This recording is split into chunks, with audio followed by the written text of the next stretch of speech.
امریکہ اور ایران کے پھر ایک دوسرے پر حملے۔ ایران کے مختلف علاقوں پر حملوں کے بعد پاسداران انقلاب نے اردن، بحرین اور کویت میں امریکی اڈوں کو بیلسٹک میزائل اور ڈرون سے نشانہ بنایا۔ بحرین میں امریکی بحریہ کی 5th فلیٹ پر پھر حملے کا دعویٰ کیا۔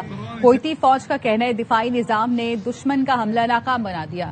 اردن کی فوج کے مطابق 5 ایرانی میزائل مار گرائے۔ ایرانی نائب وزیر خارجہ کاظم غریب آبادی کہتے ہیں امریکی اپاچی ہیلی کاپٹر کو جان بوجھ کر نشانہ نہیں بنایا۔ الجزیرہ کو انٹرویو میں کہا واقعے کے پیچھے ایران کا کوئی ہاتھ نہیں تھا، لیکن خطے میں کشیدہ صورتحال کے باعث اس نوعیت کے واقعات غیر ارادی طور پر پیش آ سکتے ہیں۔ امریکی عہدیدار کا کہنا ہے امریکی ہیلی کاپٹر سے ایرانی ڈرون ٹکرایا تھا، لیکن ابھی تک یہ ثابت نہیں ہوا کہ ایسا جان بوجھ کر کیا گیا۔ ایران نے بہت وقت ضائع کیا، ڈیل نہ کرنے پر ایران کو بھاری قیمت چکانا پڑے گی۔ امریکی صدر ڈونلڈ ٹرمپ کہتے ہیں ایران کو فوج مکمل طور پر تباہ ہو چکی ہے۔ ایرانی بحریہ اور فضائیہ کا اب کوئی وجود نہیں رہا۔ ایران صرف باتیں کرتا ہے، عملی طور پر کچھ کرنے کی صلاحیت نہیں رکھتا۔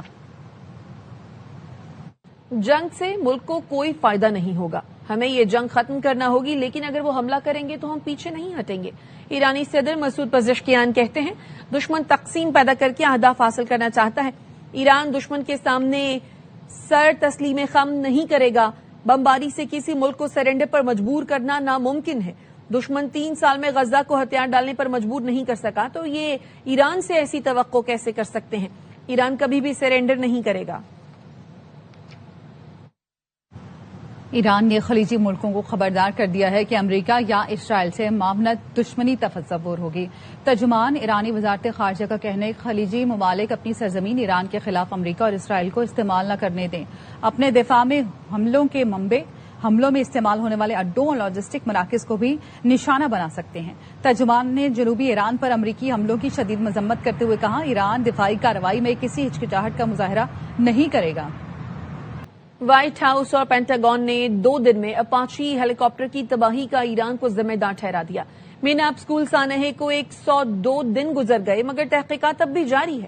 ایرانی قومی سلامتی کمیشن کے ترجمان ابراہیم رضائی نے ایکس پر لکھا جب بات معصوم طالبات کی آتی ہے تو ایپسن سے منسوب یہ جھوٹے لوگ بھولے بن جاتے ہیں، انہیں شرم آنی چاہیے۔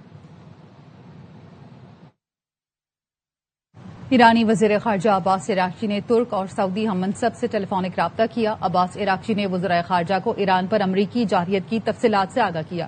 عباس عراقچی نے کہا ایران پر جارحیت کا پوری طاقت کے ساتھ جواب دیا جائے گا۔ ایران کے خلاف امریکی جارحیت کی مذمت کرتے ہیں۔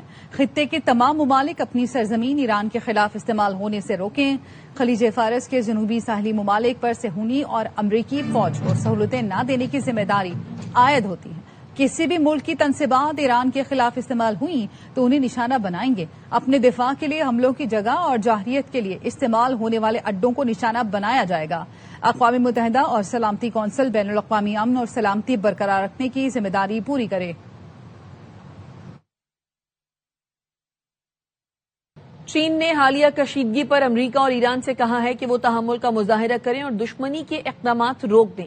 ترجمان چینی وزارت خارجہ نے مزید کہا امریکہ اور ایران کو مذاکرات کے اہم مرحلے پر کسی بھی فوجی تنازع کو ہوا نہیں دینی چاہیے۔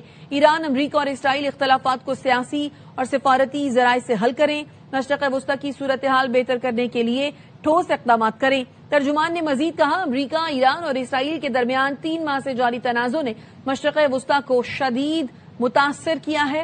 اختلافات یا تنازعات فوجی کارروائیوں یا طاقت سے حل نہیں کیے جا سکتے۔ فیفا ورلڈ کپ 2026 کے لیے میدان سج گیا ہے۔ دنیا بھر میں شائقین فٹ بال بہت زیادہ پرجوش ہیں۔ میچ میں کھیلے جانے والی فٹ بال کو بنانے کا اعزاز سیالکوٹ کے حصے میں آیا ہے۔ مزید بتا رہے ہیں فٹ بال تیار کی جانے والی فیکٹری کے CEO خواجہ مسعود کے ساتھ موجود ARY نیوز کے نمائندے عامر جاوید بٹ۔ بھر میں جو فٹ بال کے شائقین ہیں وہ بہت زیادہ پرجوش دکھائی دے رہے ہیں، اور اس میگا ایونٹ میں جو فٹ بال کھیلا جا رہا ہے اس کو بنانے کا اعزاز بھی سیالکوٹ کے حصے میں آیا ہے۔ میرے ساتھ اس وقت موجود ہیں اس کمپنی کے CEO۔ ایسے بال بنانے کے لیے 2 سے 3 سال کی ریسرچ ہوتی ہے اس کے اوپر، ایک چیز کے اوپر، اس کی مٹیریلز کے اوپر، اس کی باقی چیزوں کے بعد۔ اللہ کا احسان ہے کہ ہم ریسرچ میں شامل تھے اور اس لیے یہ بال پاکستان میں بنا، اور اللہ کا احسان ہے کہ اللہ نے ہمیں اور پاکستان کو حساب سے عزت دی. حاجی مسعود کا کہنا تھا کہ یہ بال اس کی ریسرچ کے اوپر 2-3 سال کا جوڑا پیریڈ لگا ہے اور اس کے بعد اللہ تعالیٰ کی ذات نے ہمیں یہ کامیابی دی. انتظار کی گھڑیاں ختم ہونے کے قریب، بھرپور تیاریاں اور دلوں کی دھڑکنیں تیز ہو گئی. ہر طرف فٹ بال کے رنگ چھا گئے. فیفا ورلڈ کپ کے آغاز میں صرف ایک دن رہ گیا. کھلاڑی وارم اپ میچ میں ان ایکشن ہیں. تاریخ کے سب سے بڑے ایونٹ میں پہلی بار 48 ٹیمیں شریک ہیں. حکومت نے صحت تحفظ منصوبے کو دوبارہ فعال کر دیا. وفاقی وزیر صحت مصطفیٰ کمال کہتے ہیں طبی سہولتوں کے لیے نجی شعبے کے ساتھ مل کر کام کر رہے ہیں.